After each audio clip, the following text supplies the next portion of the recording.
السلام عليكم ورحمة الله وبركاته. ازيكم حبايبي؟ عاملين ايه؟ يا رب حبايبي تكونوا بخير. برج العقرب حبايب قلبي، صفوا النية كده، تفاعلوا بالخير تجدوه، طلعوا الطاقة السلبية، صلوا على الحبيب وكمان استغفروا. طبعا حبايبي اللي أول مرة بيزوروا القناة، ما تنسوش تعملوا اشتراك وشير ولايك للفيديو يا ولاد، وننزل نكتب كومنتات، نصلي على الحبيب وكمان نستغفر. ولازم يكون عندنا يقين وثقة في الله وحده، إنه لا يعلم الغيب إلا الله، لا إله إلا الله، لا إله إلا الله. حاسس إن أنت تفكير قوي، أنت مستني سفر أو عايز تسافر، بتقول يا رب، يا رب فكها ويسر لي أمري وكرمني. دايما بتدعي رب العالمين، أنت دايما قريب من ربنا. أنت حصل لك صدمة في الماضي مخلياك دايما حياتك متلخبطة،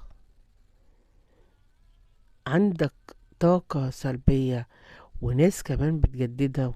الله أعلى وأعلم. مين برج الثور اللي عندك؟ وده عمل لك لخبطة في حياتك، عمل لك توتر وعمل لك مشاكل.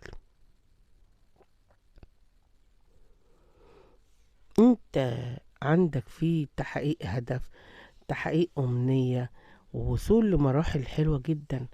بس خلي بالك من اللي موجودين حواليك.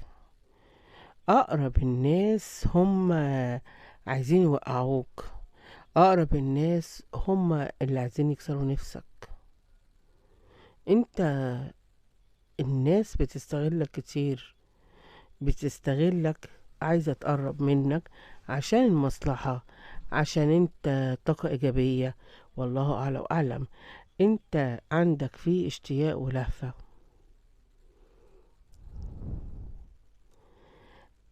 طيب آخرة السهر والتفكير اللي هو محيرة، آخرته ايه؟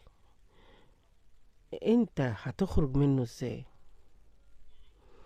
انت عايش ليه؟ حاسس ان انت عايش وبتودع الدنيا، في عندك خبر حمل، وعندك شفاء مرض، وعندك فك كرب المسجون اللي انت زعلان او المريض. والله اعلى واعلم.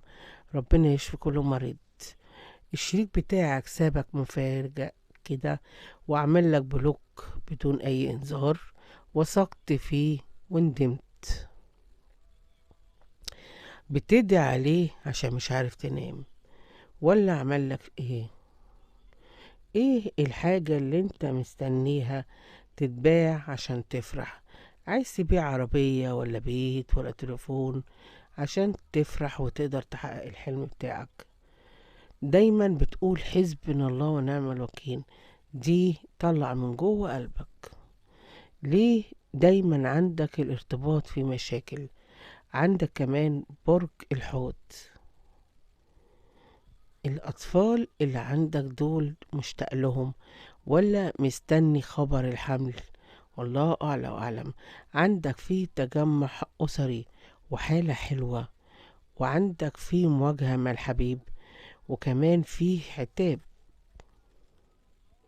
في حد مانع لقاء، انت عندك لقاء مع حد وحد مانع اللقاء بسبب الطاقة السلبية.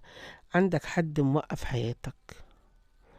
بس عندك في اجتماع في العمل، في ناس انت اتغدرت منهم وظلمت وما كنتش فاكر ان هم يطلع منهم كده.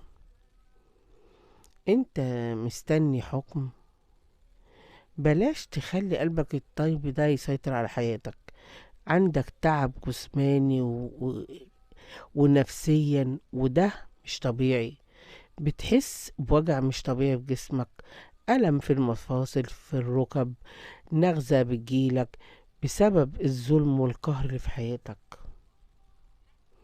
حاسس ان انت ما عندكش حظ، عندك خبر سريع ومكالمة حلوة. انت عايز ايه؟ انت مش عارف انت محتاج ايه. الشريك في علاقة تانية وناوي يتجوز عليك، او ناوي يتفصل، او انتوا عايزين تنفصلوا. والله اعلى واعلم. عندك علاقة تالتة، وخلي بالك لو انت ما تعرفش حاول تلم الشريك ليك تاني. بلاش المشاكل، وعلى أداء المشاكل وحاجات كده تفاصيل. مين الشخص اللي انت بتتمنى ان هو يكون معاك دلوقتي؟ وبتتمنى كمان الستر من عند ربنا. بتتمنى الستر في ربنا في ايه؟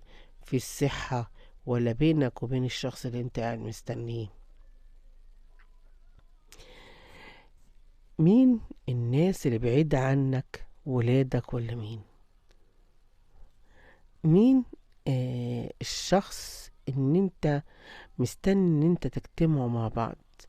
عندك في واحدة جارة خبيثة، وخبيثة جدا ومش كويسة، عايزة توقعك في شر أعمالك. انت معمول لك عمل، والطاقة السلبية دي مخلية حياتك واقفة، والدنيا والحاجة مفيش حاجة بتكمل، وعايزين تنفصلوا وكارهين نفسكم وحياتكم لدرجة ان انتوا بتفكروا في حاجات وحشة.